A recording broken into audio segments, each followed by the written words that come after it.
it's a really interesting conversation that we're having here today about the 2025 national packaging targets and the waste targets and all of that.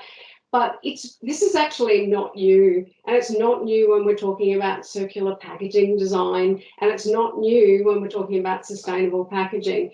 There are many multinationals and large businesses that have been a part of the covenant and a signatory to the covenant for over 20 years. But what is different are the targets. And the targets have brought to the forefront of everybody's conversations on a daily basis that we have to take more responsibility for what we're putting out into the industry, what we're putting out into the world, and what we're doing with our environmental impact. So from the AIP's perspective, it's fantastic. The targets are fantastic because they make things measurable, they make things achievable, and there's wonderful capability of tracing, tracking, and measuring everything that you're doing. So up until the 2025 national packaging targets were launched, even though there were companies that were signatories and are actively trying to develop circular design, being more circular, designing out their waste, designing out their pollution, up until then, most packaging designers and technologists had never, ever walked into a materials recovery facility. And we found this out when we started training people in the 2025 national packaging targets, and it shocked us. So when you asked a packaging designer, had they ever been to a MRF, they were like, no, why would we need to? And then you ask them, well, why did you put a Mobius Loop Link logo on your packaging? They would say, well, because that's what we were told to do by marketing. And then when you ask them, well, is that packaging recoverable or recyclable in the country that you're selling it in? They couldn't answer us. So for us, this has been a fantastic opportunity to train and educate packaging designers to stop everything that they're doing, everything that they've ever thought that they had to do with their packaging, and start again. So when we start to train and educate packaging technologists in Australia and New Zealand, we start by telling them to rethink their packaging. And what we mean by that is you don't have to design it the way that you used to design it anymore. And there are so many other things that you need to consider when you're designing your packaging. And one of those is recoverability and recyclability in the country that you're selling the product in. And that's really, really important. And we try to teach them that they have this really wonderful clean slate at the moment to redesign. So they can redesign all of their packaging to ensure that it offers the lowest environmental impact that it possibly can, but all the while protecting, preserving, containing the product. And that's for health and safety of not only the food or the product within the packaging, but also the humans that consume it. And for us, packaging's fundamental role is to contain, protect, preserve, and then we have to make sure that it has a low environmental impact as well.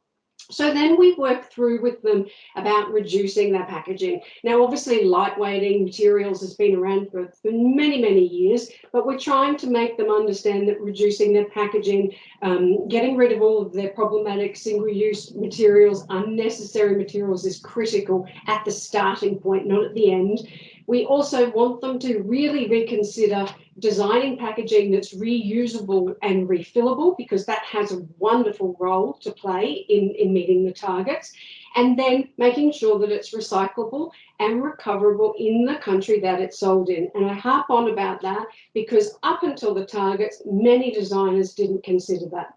So what this means is we need to re-educate packaging designers about what is the lowest environmental impact for their product. And that might be a food waste discussion, it might be a packaging discussion, or it might be a collaborative discussion. So we start by encouraging them to stop, rethink their packaging, and start by auditing their partners. And what we mean by that is stop and have a look at all your primary, secondary, and tertiary packaging, and sit down and look at all the materials you use, where you source them from, how you buy them, who you're buying them from, all the things that Barry was saying about modern slavery acts, etc., corporate social responsibilities. But actually stop and measure and track and trace all of your materials, all of your packaging, and whether you can improve on it and locally source it, stop buying from overseas, look at adding recycled content in. But once people have that traceability of what they're currently doing, then they can look at the targets and say, okay, where do I need to get to these targets to achieve all of these things? And we want people to utilize tools like PREP. Obviously, that's a wonderful tool to be able to look at for the materials. There are GS1 data link tools that are suitable, that are really, really good for traceability. And there's also a number of overseas global tools that we were encouraging people to use. And we also encourage people to use measurement tools like life cycle assessment and mapping tools for LCA that actually measure whether the replacement materials that they're moving to are more sustainable.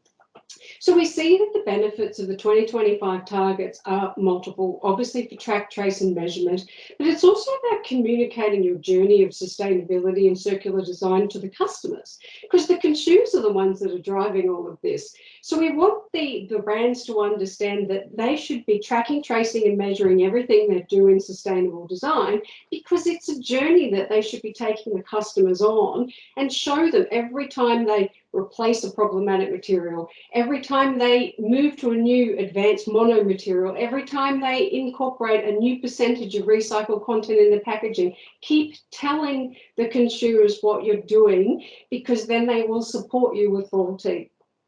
We also believe that there are a lot of companies doing phenomenal work in this space already. And we see this every year with our Australasian Packaging Innovation and Design Awards. And I just wanted to highlight that this year in the sustainability and circular design category, we had a 100% increase in entries. And what it highlighted was some remarkable work that's happening across various parts of the waste hierarchy. And in particular, the ones that really stood out to me was the advanced use and increased use of recycled content in products, and it was great. And one of the questions that we have is it recycled content from overseas versus locally sourced recycled content? And we can certainly get into that in a second. I'm sure Barry and Brooke will have conversations around that. We also have seen significant increases in on-pack communication for increasing in the ARL. And having the Australasian Recycling logo on pack is a fantastic way to communicate to consumers. We also saw that a lot of the companies were moving towards monomaterials and trying to reduce and eliminate problematic materials and single-use plastics that they didn't need, particularly around tertiary and secondary areas for loose fill EPS, molded EPS. So that was really encouraging as well. And we also found that a really, really popular one was refillable and reusable alternatives. So that it's wonderful to see, even in the last 12 months, how many step changes the industry are in fact doing, and we deserve to recognise them a little bit more for the work that is actually happening in the industry. So the last thing that I wanted to talk about just briefly was barriers and challenges, and this is obviously a conversation that we probably can't answer all of them today, but the ones that stand out to me is that we're currently designing for current recovery and processing capabilities. We're not designing for future. We're not designing materials for the future at the moment. So we're educating people that they have to design for current recovery and collection capabilities, but that can be limiting. When you're talking about packaging design, you do need to be looking around the world and reading and listening and finding out what's happening globally, because just because it's not here now, just because the infrastructure is not here now or that material is not here now, doesn't mean that it isn't going to come to Australia in the future. So I would encourage all of you to look at things like the Holy Grail 2.0, look at the work that's happening with CFlex and APR, because there is a lot of work happening that hopefully we will see in Australia shortly. The other things that we believe needs a little bit more work and support from collectively is the soft plastics program that we have. We need more engagement with it. We need more support to have uptake for it. And I encourage all of you, if you're not returning to store, you should be. We also need to be actively buying only the packs that have ARL on the packs, because we should be again supporting the companies that are actively committed to the targets. And we also need to find end markets for a number of the soft plastics solutions that are out there and encourage more procurement tenders and government programs that will purchase a lot of the soft plastics. And I think if we can do that, we're in a really good step change for the future. We're only 4 years away from the targets. We have a long way to go, but I'm heartened by what I see, and I think that the packaging designers and technologists are actively working to lower their environmental impact, and they understand that they have a responsibility. So thank you.